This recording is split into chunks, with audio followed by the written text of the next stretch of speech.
जय हनुमान दोस्तों। Making of the constitution का ये पार्ट 2 वीडियो है। पार्ट 1 अपलोड कर चुका हूँ जिसमें कॉन्स्टिट्यूएंट असेंबली का डिमांड वो था पार्ट 1। ये पार्ट 2 में हम देखेंगे कंपोजिशन ऑफ कॉन्स्टिट्यूएंट असेंबली। तो कंपोजिशन की बात करें तो कंपोजिशन में ये था, सबसे पहले तो कैबिनेट मिशन का जो प्लान आया था 1946 में, ये हम लोग देखे थे। उसी के आधार पे कॉन्स्टिट्यूएंट असेंबली बनाया गया नवंबर 1946। ठीक है, ये डेट जो याद रखना, बनाया गया नवंबर 1946। किसके आधार पे? कैबिनेट मिशन प्लान के आधार पे बनाया गया था। तो ये जो कॉन्स्टिट्यूएंट असेंबली था इसमें 396 सीट रखा गया। 396 में 296 जो था, नहीं सॉरी 389 था, मैंने 396 बोला था। 389 सीट रखा गया था। उसमें 296 सीट जो है वो ब्रिटिश इंडियन प्रोविंसेस 11 जो प्रोविंस हैं उनके लिए था, जो उसको कहा जाता था गवर्नर का प्रोविंस कहा जाता था वो। तो ये 11 थे, उससे 296 लेना है।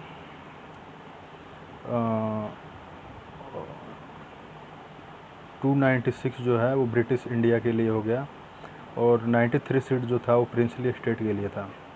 ये प्रिंसली स्टेट जो राजा वाले स्टेट जो थे राजतंत्र जिसमें चलता था, प्रिंसली स्टेट।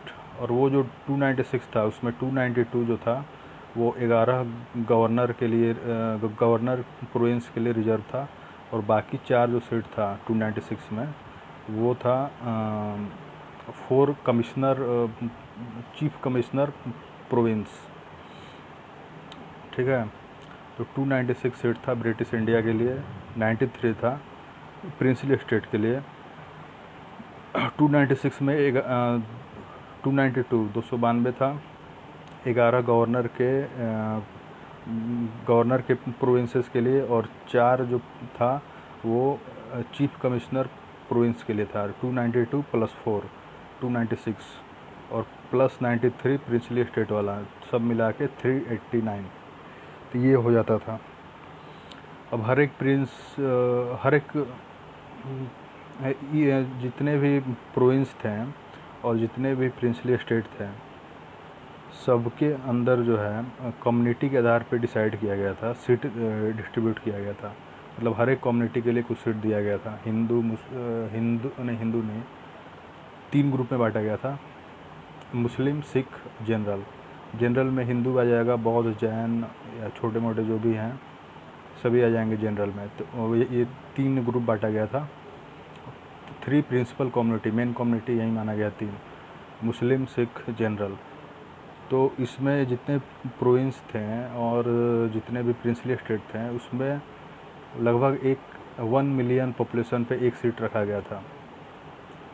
इस तरह डिस्ट्रीब्यूट किया गया था लगभग। और सीट जो, और ये नियम बनाया गया था कि हर एक कम्युनिटी का जो सीट है उस पर वोट उसी कम्युनिटी का मेंबर करेगा। कौन सा मेंबर? जो प्रोविंशियल असेंबली का मेंबर बन के आया है, इलेक्टेड हो के आया है। एडल्ट फ्रेंचाइज जो यूनिवर्सल नहीं था, लिमिटेड था, कुछ लोगों को ही वोटिंग का अधिकार था, तो वो लोग वोट दे करके चूज किए थे प्रोविंशियल असेंबली के मेंबर को।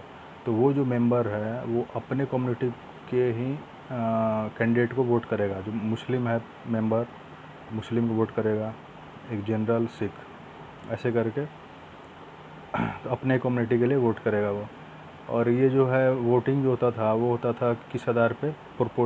प्रोपोर्शनल रिप्रेजेंटेशन के आधार पे, सिंगल ट्रांसफरेबल वोट्स जैसे राज्यसभा वगैरह में होता है इलेक्शन में, प्रेसिडेंट वाइस प्रेसिडेंट वाले में वैसे हुआ था। डायरेक्टली इलेक्टेड नहीं था, इनडायरेक्टली इलेक्टेड कहा जाता है इसीलिए। और ये कहा था कि जो प्रिंसली स्टेट के जो रिप्रेजेंटेटिव को 93 सीट दिया गया था उसमें इलेक्शन नहीं होना था, क्योंकि प्रोविंशियल असेंबली तो था ही नहीं उसमें, वो तो राजा वाले सिस्टम था उसमें। तो जो प्रिंस है प्रिंसली स्टेट का, प्रिंस मतलब राजा जो है, वो उसको हेड कहा जाता था, head of the princely state. वो नॉमिनेट करता था 93 जो सीट है उनको नॉमिनेट करके जिसको मन करे उसको रिप्रेजेंटेटिव बना के भेज सकता है कॉन्स्टिट्यूएंट असेंबली में। ये नियम बना था। तो इस तरह की से कहा जा सकता है कि कॉन्स्टिट्यूएंट असेंबली पार्शली इलेक्टेड था, पार्शली नॉमिनेटेड बॉडी था, और वो भी इनडायरेक्टली इलेक्टेड था। मेंबर ऑफ प्रोविंशियल असेंबली वाले लोग इसको इलेक्ट करते थे। इलेक्शन फॉर कॉन्स्टिट्यूएंट असेंबली के लिए जो इलेक्शन हुआ वो 296 सीट के लिए जुलाई अगस्त 1946 में हुआ। जुलाई अगस्त 1946 वो उसका तो और बन के तैयार हुआ नवंबर 1946 में कॉन्स्टिट्यूएंट असेंबली बन के तैयार हुआ। इलेक्शन कब हुआ था? जुलाई से अगस्त 1946। तो इसमें सीट का रिजल्ट जो हुआ 296 सीट में से 208 सीट जीता इंडियन नेशनल कांग्रेस। सबसे ज़्यादा सीट इसका रहा। मुस्लिम लीग का 73 सीट रहा। अब कौन सा बच गया? 15 सीट और बच गए। 15 सीट कुछ स्मॉल ग्रुप्स और कुछ इंडिपेंडेंट्स लोगों ने 15 सीट जीते थे। तो इसमें जो 93 सीट्स अलॉटेड था प्रिंसली स्टेट के लिए वो फिल नहीं हो पाया था, क्योंकि वो प्रिंसली स्टेट जो है इससे दूर रहने के लिए डिसाइड कर लिए थे बाद में। फिर वो लोग आएंगे, देखेंगे बाद में। उन लोगों ने दोबारा फिर जब 1947 एक्ट आ गया था 3 जून को, उसके बाद सभी लोग आ गए, प्रिंसली स्टेट वाले लोग अपने अपने सीट ले लिए। पहले वो लोग थोड़े अलग थे, धीरे धीरे करके आना शुरू हुए थे। तो ये अब कहा गया है कि कॉन्स्टिट्यूएंट असेंबली इनडायरेक्टली इलेक्टेड तो था, लेकिन आप ये नहीं कह सकते हैं कि इसमें रिप्रेजेंटेशन सबके लिए नहीं था। ऐसी बात नहीं है।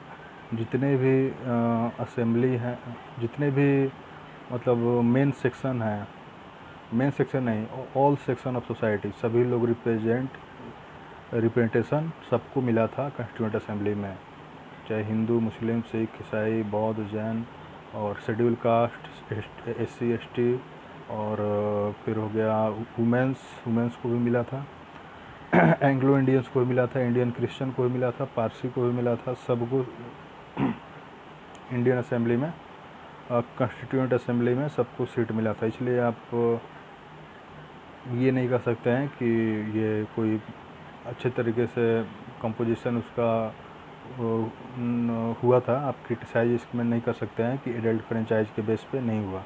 जितने भी इम्पोर्टेंट पर्सनालिटीज़ थे उस समय इंडिया में, नेशनल मूवमेंट, फ्रीडम फाइटर, सभी लोग को रिप्रेजेंटेशन मिला था। सिर्फ 2 लोग को छोड़ करके, महात्मा गांधी और मोहम्मद अली जिन्ना भी नहीं थे, महात्मा गांधी नहीं थे उसमें। तो ये हो गया अपना composition of the constituent assembly. Next video में देखेंगे working of the constituent assembly, objective resolution. ये अभी 3-4 वीडियो में मेकिंग ऑफ द कॉन्स्टिट्यूशन अपना कंप्लीट हो जाएगा। जितना वीडियो में बता रहा हूँ वो विश्वास रखिए, प्रीलिम्स के लिए काफ़ी है। और इतने अगर आप अच्छे से देख लें वीडियो को 2-3 बार तो आपका काफ़ी है इतना प्रीलिम्स के लिए। प्रीलिम्स आपका ज़रूर निकलेगा, कोई नहीं रुक सकता है। साथ बने रहें, सब्सक्राइब करें वीडियो अच्छा लगे तो। जय हनुमान, जय माँ सरस्वती।